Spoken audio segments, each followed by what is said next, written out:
안녕하세요. 강성식 건강먹거리 강성식입니다. 오늘은 사과대추 나무의 외대 전지법을 보여드리겠습니다. 지금 여기는 격가지를 다 제거한 거고, 이놈은 손을 하나도 대지 않은 나무입니다. 처음에 심었을 때 여기 이쯤에서 전지를 내서 한 20cm 정도 남기고 길러서 1년 길러가지고 작년에 이만큼 전지를 했고, 다시 올해 외대로 키워서 이렇게 했던 겁니다. 이제 전지는 보통 이렇게 옆까지 많이 이런 식으로 하는데, 외대 재배는 그런 게 아니고 이 땅에서부터 한 30에서 한 60cm 사이, 올해 여길 잘랐는데 내년에는 한 요 정도 저희가 지금 잘라 보겠습니다. 요게 이제 외대 재배로는 전지가 끝났습니다. 이렇게 하나 자르면 이게 전지가 끝난 거고요. 그리고 그 밑에 잔가지는 이렇게 잘라주면 됩니다. 그래서 전지는 아주 쉬워요. 그래서 다음에 내년이 되겠죠. 이런 데서 이제 가시가 있는 부위에서 전부 순들이 나올 겁니다. 그 중에서 한 순만 기르는 거예요. 지금 이렇게 하면 저희 허리 정도 되는데, 만약에 이게 싫다, 더 낮게 기르고 싶다, 그러면 여기 같은 경우 있죠. 요 정도, 보통 한 땅에서 한 30cm, 한 60cm에 자릅니다. 이 같은 경우는 한 요 정도 잘라도 상관없어요. 무난합니다. 이게 전지하는 거, 외대 전지의 장점이면서 일손이 많이 주는 겁니다. 이렇게 해버리면 밑에 남는 것들은 그냥 간단히 가지를 제거해 주면 됩니다. 외대 전지법은 아주 쉬워요. 그래서 지금 보면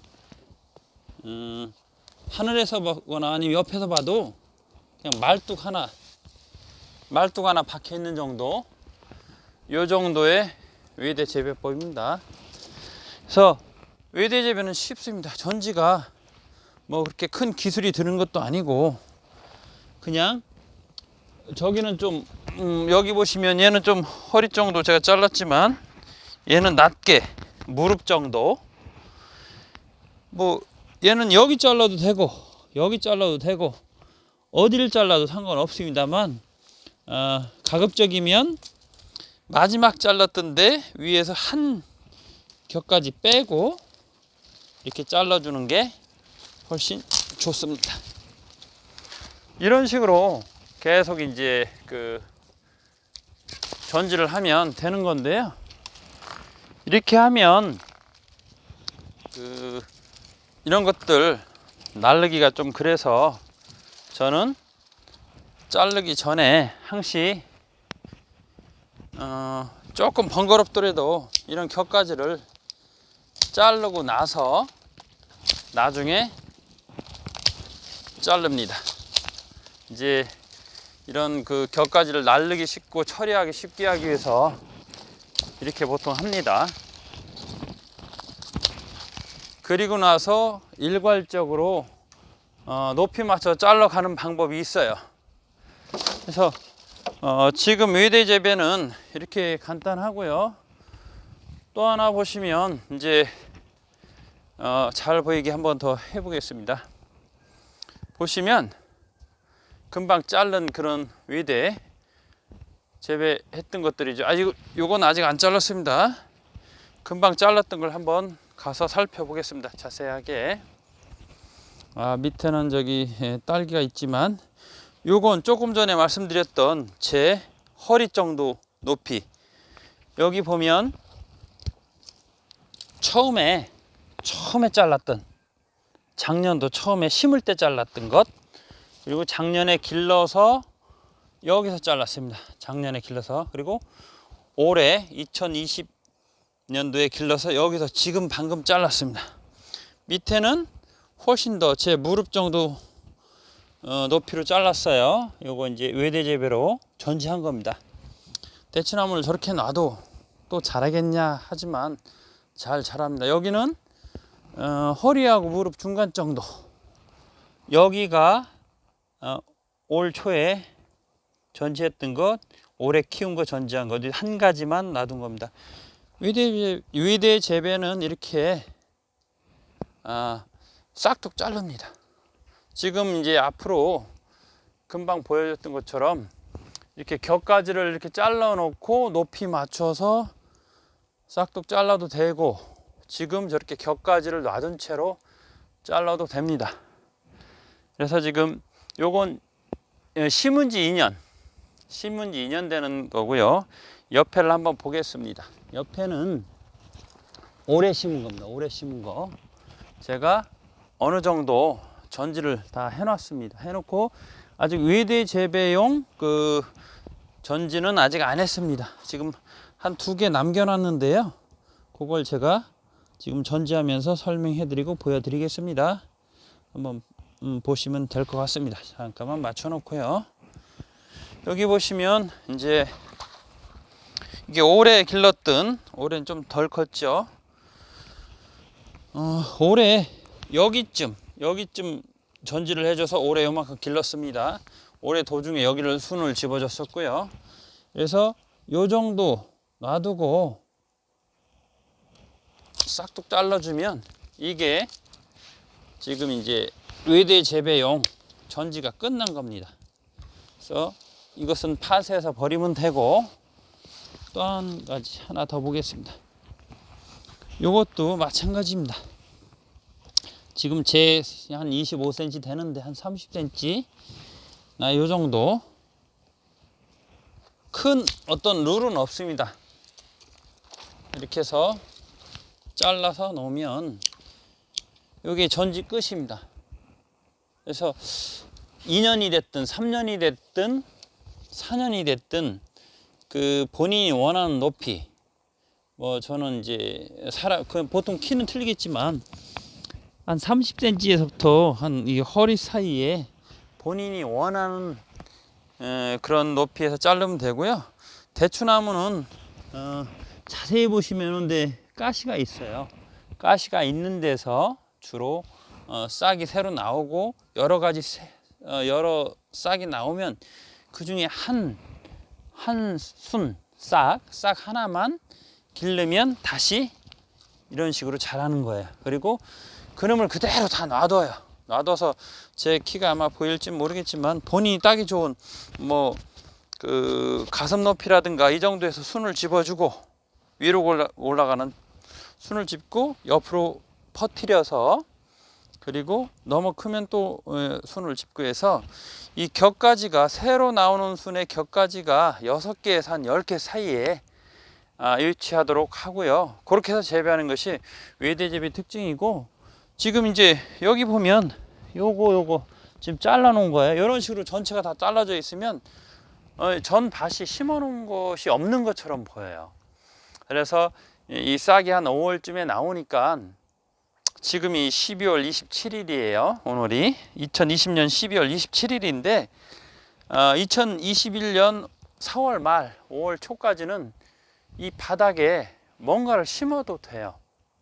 대신 양분이 좀 많아야 되겠죠. 여러 작물이 재배하려면. 그래서 영양 관리는 더 신경을 써줘야 돼요. 대추만 재배할 때보다 뭔가를 더 심으면 걔네들한테 공급해줄 영양분까지 고려해야 되니까 양분은 더 뭐 액비를 준다거나 뭐 웃거름을 준다거나 더 신경을 써야 되겠지만, 그래도 이렇게 저처럼 번거롭긴 해요. 풀도 제거해야 되고, 여러 가지 작물을 멀칭을 안 하면 여러 가지 작물을 심을 수 있어요. 그래서 지금 요 안에 심어져 있는 작물이 꽤 많아요. 대추 말고도. 그래서 제 희망사항입니다. 아직 그렇게 해봐서 성공해 보진 못했어요. 여기가 1000평인데, 연동하우스 1000평인데 여기서 대추나무 1000평을 심고 덤으로 여러 가지 산나물이라든가 야채, 뭐 상치라든가 파라든가 부추라든가 뭐 약초라든가 뭐 딸기라든가, 저는 블루베리도 심고 다래도 심었어요. 그런 야채나 다른 작물을 심어서 또 대추나무 1000평 말고 또 다른 1000평, 그러니까 1000평을 2000평처럼 쓰거나 거기다가 또 다른 작물, 예를 들어서 뭐 지금 하나 보여드리겠습니다. 옆에 딸기를 심었어요. 딸기를 지금 보면 딸기나무 보이시죠? 네, 여기 딸기나무입니다. 딸기나무도 그냥 그 딸기를 따서 어떤 상품성을 내겠다는 개념보다는 바닥에 멀칭 개념으로 잡초도 기르는 판에, 그래서 장미가식물이 딸기를 심었습니다. 그래서 딸기를 군데군데 심어놨는데 한 폭에 이렇게 번진 겁니다. 이 중심부에 한 폭이 심었던 게 지금 이 가족들이 때로 늘어났죠. 그래서 딸기를 지금 이렇게 재배를 합니다. 예를 들어서 딸기도 수익을 보겠다, 그러면 조금 더 관리해 주면 됩니다. 예를 들어서 옮겨 심다거나 수분 관리해 준다거나, 그리고 지금은 특별히 제가 멀칭을 안 해줍니다. 그러니까 가온을 안 해주는 그런 상태입니다. 가온 해줄 계획도 없고. 그래서 이렇게 한 그 대추나무 밑에는 딸기를 이렇게 쭉 그렇게 심었습니다. 딸기만 심은 게 아니고, 여기 보시면 지금 이것은 그 울릉치라고 합니다. 울릉치. 유일하게 섬처럼 꽃인데 취로 불리기도 합니다. 취나물처럼 먹고 뿌리도 먹습니다. 이 뿌리가 상당히 좋습니다. 보통 이제 우리 도라지만 생각하지 마시고 뿌리 작물이 먹을 수 있는 게 많아요. 그래서 울릉치도 제가 한번 살짝 뽑아 보겠습니다. 예, 보면 이렇게 도라지처럼 충분히 이 뿌리도 먹을 수 있습니다. 지금 겨울임에도 불구하고 이렇게 뽑기도 좋고 먹을 수 있는 형태가 됩니다. 그래서 울릉치만 있는 게 아니고 또 일반 치도 있고, 뭐 산나물 중에서 뭐 명이나물이라고 그러죠. 산마늘도 있고 산부추도 있고 일반 부추도 있고, 쭉 돌아보면 고들빼기도 있고 쓴바기도 있고 방풍나물도 있고 삽주도 있고, 이건 취나물입니다. 이제 죽어서 있긴 하지만 다시 또 나올 것 같습니다. 여러 가지 많습니다. 저 멀리 지금 저기까지는 안 갈 텐데 배추도 기르고 있고 수영도 있고 스테비아도 있고, 그리고 전어나물도 있고 저 앞쪽에, 그러니까 본인이 저기에는 석산도 좀 많이 심어져 있네요. 그러니까 이 밭이 기본은 대추나무지만 허브도 많이 심어 놨어요. 그 박하도 심어 놓고, 기본은 대추나무 농사지만 바닥에 여러 가지를 동시에 심었습니다. 그래서 수확을 많이 보고 있고, 고추도 심고 콩도 심고, 콩도 여러 종류 심고요. 대추도 여기에 한 4종류를 심어 놨어요. 대추도 사과대추 말고도. 그래서 여러분들이 대추나무를 멀칭을 안 하고 외대로 비닐하우스에서 재배한다, 본인이 어떤 수고스러움을 감수할 그런 각오만 돼 있으면 이런 다양한 작물들을 밑에 같이 심을 수 있어요. 저는 약혼도 심어서 많이 수확했습니다. 이 대추나무 밭 안에. 그래서 지금도 푸성기를 많이 뜯어 먹습니다. 쓴바기도 앞에 가면 보이죠. 이게 이제 아까 말했던 울릉치입니다. 울릉치 취나물인데 한 포기가 이렇게 자꾸 벗는다고 그러죠. 새끼를 쳐서 앞에 보이는 것은 쓴바기고요. 그래서 군데군데 해놓습니다. 지금 딸기를 아까 언뜻 보여드리긴 했지만 지금 딸기가 아마 꽃피는 것들이 있을 거예요. 지금 난방을 안 하기 때문에 이런 꽃피는 것들은 난방만 해주면 먹는데, 지금 시커멓게 추위 때문에 이걸 따주면 이른 봄에 다시 꽃이 펴가지고 아마 새로 이런 것들이 나올 겁니다. 그래서 이 딸기도 덤으로 딸기를 따 먹을 수도 있고, 아니면 풀하고 경쟁시킬 수 있습니다. 이 대추나무보다는 안 크겠죠, 딸기가 아무리 번져도. 그래서 저는 딸기로 다른 풀을 좀 재볼까 하는 생각도 하고 있어요. 그래서 이게 잘 될랑가는 모르겠습니다. 시험적으로 하는 거라서. 이쪽은 쭉 앞에 보이는 약간 푸른 것들이 전부 다 울릉추입니다. 이 취나물도 수확해서 예를 들어서 판매를 한다 그러면 대추 농사 위에 플러스 알파가 되는 거예요. 물론 더 노력을 해야 되겠죠. 취나물 수확하고 가꾸고 하는 것들. 그리고 이렇게 이제 비닐 멀칭이나 다른 멀칭을 안 하면 풀이 나오는 걸 계속 제거해 줘야 되겠죠. 그래서 전반적으로 대추나무 외대 재배는 이런 형태입니다. 금방 보여드렸던 전지는 거기서 거기라서 한 번만 보시면 큰 어려움은 없어요. 지금 저는 무농약 재배를 하기 때문에 곳곳에 이제 어떤 그 트랩을 좀 설치해 놨어요. 이렇게 노란 것들. 그리고 아까 처음 저희가 촬영했던 곳으로 가면서 이제 마무리를 짓겠습니다. 우리가 이런 외대 재배의 장점은 전지가 쉽다. 전지가 저쪽이군요. 제가 한 바퀴 돌았더니 전지가 쉽다. 그리고 관리가 쉽다. 여기 이제 처음 자리로 돌아왔습니다. 만약에 지금처럼 이렇게 나무가 굵다 그러면 톱으로 해도 상관없습니다. 어쨌든 나중에 한숨만 새로 기를 양으로 해서 전부 다 제거하면 됩니다. 지금까지 강성식 건강먹거리에서 직접 운영하는 연동하우스 1000평 사과대추 1800포기가 심어져 있는 줄 간격은 그러니까 헛골 사람이 걸어다닐 공간은 1.8m 정도 되고요. 포기와 포기 사이는 90cm 정도. 그리고 한 동에는 4줄 심었어요. 4줄. 그리고 가운데 2줄은 90cm 간격으로 심었어요. 앞뒤 좌우 다 90cm 간격. 그리고 양 가로 한 줄씩, 왼쪽 한 줄, 저쪽 오른쪽 한 줄은 줄 간격은 90이지만 지금 보이는 이 헛골 간격은 1m 80 정도로 심었습니다. 그래서 총 한 동에 4줄 심어서 한 동에 이게 길이가 한 90m 정도 대략 돼요.